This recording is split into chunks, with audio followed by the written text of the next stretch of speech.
Padre, del Hijo y del Espíritu Santo. Amén. Queridos hermanos, continuamos nuestra meditación sobre la doctrina católica, basándonos en el Catecismo Mayor del Papa San Pío X, preguntas 174 a 180.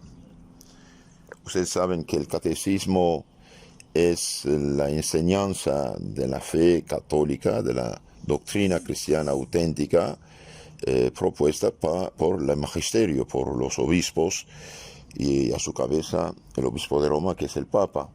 Entonces, el catecismo es la enseñanza cristiana explicada por los representantes de Cristo dejados en la tierra, el Papa, los obispos, que son los lugartenientes de los apóstoles.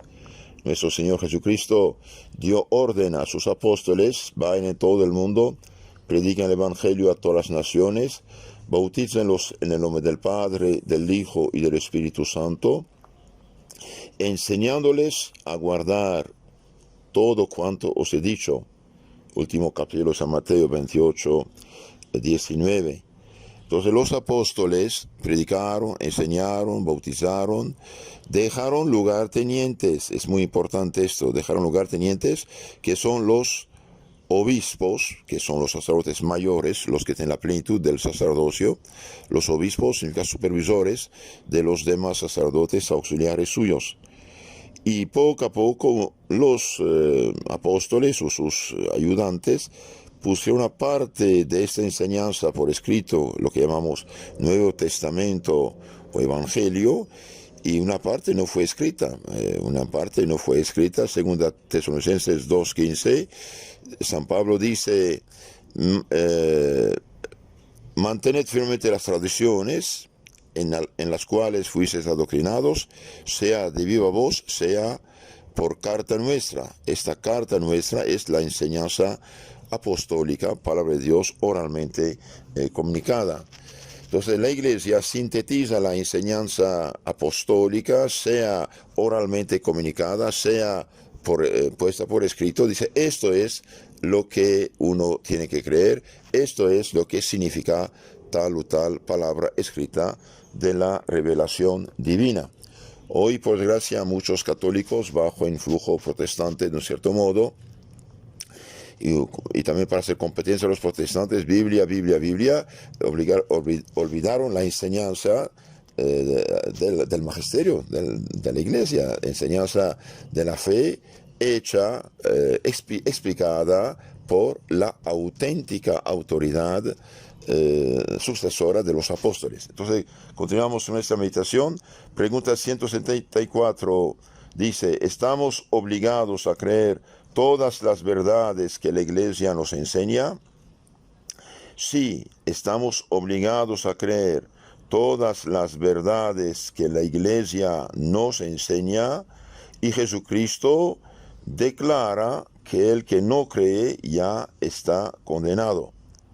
Entonces, como hijos de la Iglesia, debemos creer todas las verdades que la Iglesia enseña. ¿Y dónde están concentradas estas verdades? Y bien, están concentradas en el credo, la fórmula corta, credo de los apóstoles, y la fórmula larga, el credo de Nicea, Constantinopla, que explicita. Entonces, la doctrina está ya clara, está declarada, está definida, está promulgada. Y estas verdades de la fe no es cualquier opinión de cualquier sacerdote o de cualquier obispo, incluso cualquier papa o cualquier teólogo. Está ya en el credo, y los documentos de la Iglesia solemnes están ahí a nuestra disposición. ¿Estamos además obligados a cumplir todo lo que la Iglesia nos manda? Sí, estamos obligados a cumplir todo lo que la Iglesia, como Iglesia, nos manda, porque Jesucristo ha dicho a los pastores de la Iglesia: el que a vosotros oye, a mí me oye; el que a vosotros desprecia, a mí me desprecia. Esto está en San Lucas 10:16. Entonces estamos obligados a creer y a cumplir todo lo que la Iglesia nos manda como autoridad. Esto dije, está en el credo está en los documentos solemnes de los concilios dogmáticos.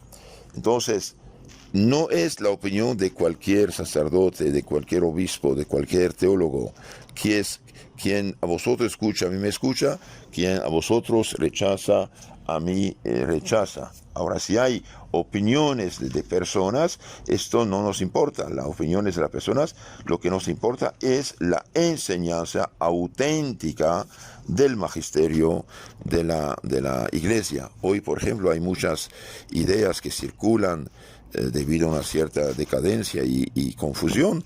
Y bien, esto no es la doctrina de la Iglesia. Por ejemplo, alguien puede decir que no hay problema, donde quiera uno se salva. En cualquier secta, cualquier religión, uno se salva. Y bien, esto no es la doctrina de la Iglesia. La Iglesia es el arca de Noé del Nuevo Testamento.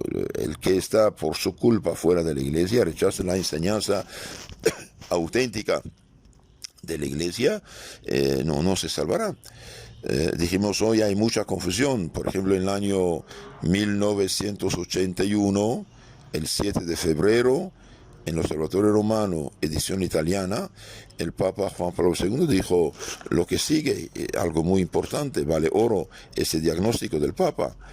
Es necesario admitir con realismo y con profunda y atormentada sensibilidad que los cristianos hoy, en gran parte, se sienten extraviados, confusos, perplejos, incluso desilusionados.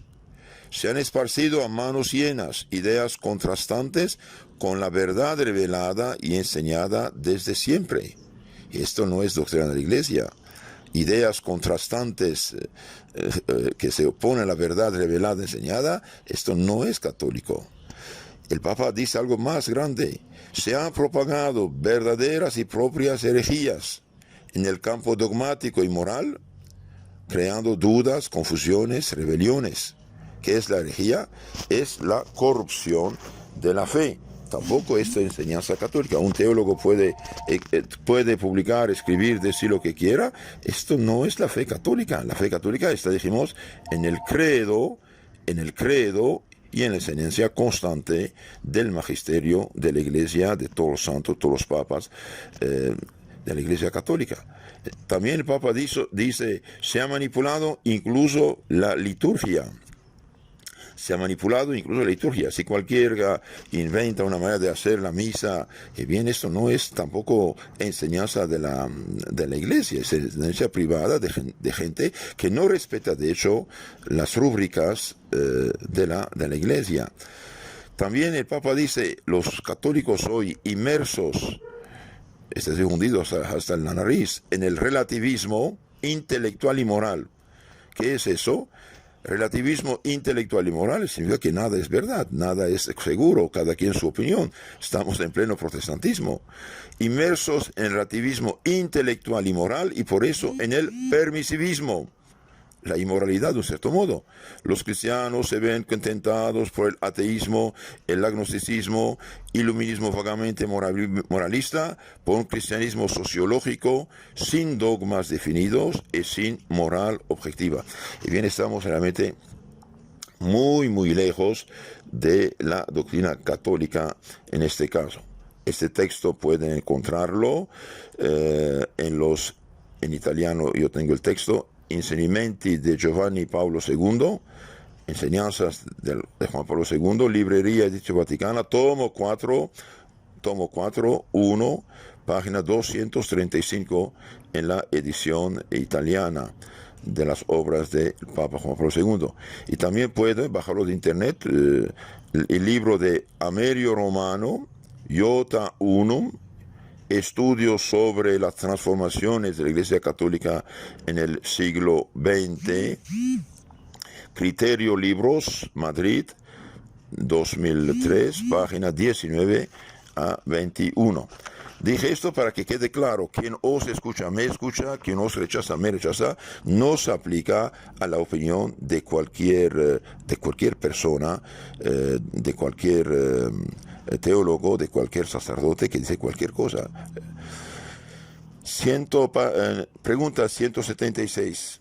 ¿Puede errar la Iglesia en lo que nos propone para creer Y bien, no, la iglesia, en las cosas que nos propone para creer, la iglesia no puede errar, porque según la promesa de Jesucristo, está plenamente asistida por el Espíritu Santo. Entonces el Espíritu Santo sí asiste a la iglesia, pero como dijimos, en los documentos oficiales promulgados por la autoridad de la iglesia hay condiciones. No es cualquier prédica, no es cualquier opinión de cualquier cardenal u obispo. Y hoy estamos en plena confusión y la gente piensa que todo lo que dicen es palabra de Dios. Bien, no es así. ¿Es pues infalible la iglesia? Sí, la iglesia es infalible y en esta causa los que rechazan sus definiciones pierden la fe y se hacen herejes. Entonces la iglesia es infalible cuando proclama dogma de fe, dogma de moral o da una enseñanza constante de todos los siglos enseñada por el magisterio de la iglesia, los papas y los concilios dogmáticos. Y los herejes contaminan la fe. Lutero, por ejemplo, es un hereje, rechaza las enseñanzas, o al menos una parte de las enseñanzas de la iglesia. ¿Puede la iglesia católica ser destruida o perecer? No, la iglesia católica no puede, la iglesia católica puede ser perseguida, pero no destruida ni perecer. Si la iglesia, un papa decía, una santa católica apostólica romana y perseguida. La iglesia puede ser perseguida, pero no puede ser destruida ni perecer, porque Cristo le ha mandado su Espíritu Santo precisamente para asistirla, protegerla, ayudarla hasta el fin del mundo. Durará la iglesia hasta el fin del mundo, porque hasta el fin del mundo estará con ella Jesucristo, como Él lo ha prometido. San Mateo 28, 19, 20. ¿Por qué la iglesia es tan perseguida? La iglesia católica es tan perseguida porque también fue perseguido su fundador Jesucristo, porque reprueba los vicios, combate las pasiones desordenadas y condena las injusticias y los errores. Así que, hermanos, la iglesia siempre fue perseguida, será perseguida, porque condena los errores, porque reprueba los vicios, porque su fundador y sus discípulos inmediatos fueron perseguidos y porque la iglesia condena las pasiones desordenadas de los hombres y condena las injusticias y errores de los hombres. Por esta razón, la iglesia es perseguida. Mientras las sectas siguen los errores y permiten los vicios. Por ejemplo, Lutero en su herejía, bien para recibir apoyo de los políticos alemanes, y bien hasta permitió supuestamente, y no tiene ninguna razón, derecho de hacerlo, que unos príncipes, unos políticos alemanes fueran polígamos, tuvieran varias mujeres.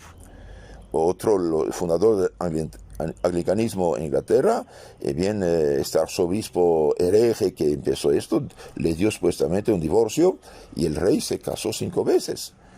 Tuvo 5 mujeres. Esto seguir la corriente, mientras el Papa dijo no puedes divorciar y estás casado. Por eso tuvo lugar el cisma anglicano. Otra pregunta muy interesante, el 180. ¿Tienen los católicos otros deberes que cumplir con la iglesia? Sí, todo católico ha de profesar un amor sin límites a la iglesia, estimarse por infinitamente honrado y feliz de pertenecer a ella, y procurar su gloria y agradecimiento por cuantos medios pueda. Entonces aquí esta pregunta y respuesta valen oro. Haremos otra charla sobre ley. Los católicos deben profesar un amor sin límite a la iglesia una santa, católica, apostólica, romana y perseguida, la que enseña la doctrina sana y santa. Estimarse honrado de pertenecer a ella, feliz de pertenecer a ella y procurar su gloria, su acrecimiento por todos los medios posibles para que lleve la salvación a los hombres.